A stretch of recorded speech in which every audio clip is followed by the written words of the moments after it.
Well, we're coming out to a little bit noisier area. This is going to be a little bit different for our reviews, but guess who just delivered another bike to us? Engwe. Man, this company is a good company. This makes our fourth Engwe bike. So let's take a look at this one. Now, a little worse for wear. Even the FedEx guy said, hey, this box got beat up pretty good. Definitely check the contents. Well, I can tell that the box actually is containing something different than what it's designed to, but let's take a look at this thing.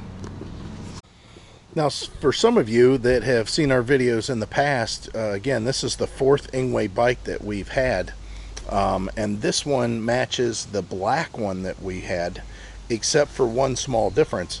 This is the single battery model. Now, the last one that we did, the dual battery model, of course, you're talking about $300 more.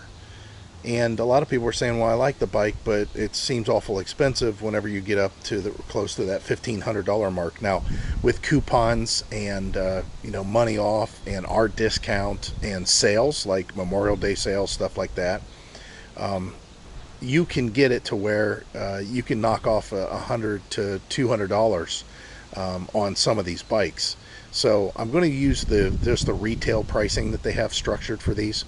And $15.99 is what the dual battery version cost.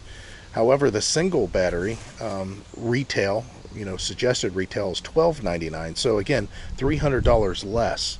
So we got it all together, and this is what it looks like when you don't have the other battery, just a single battery. And you can kind of see some of the features here. They're really nice. It does have a USB here.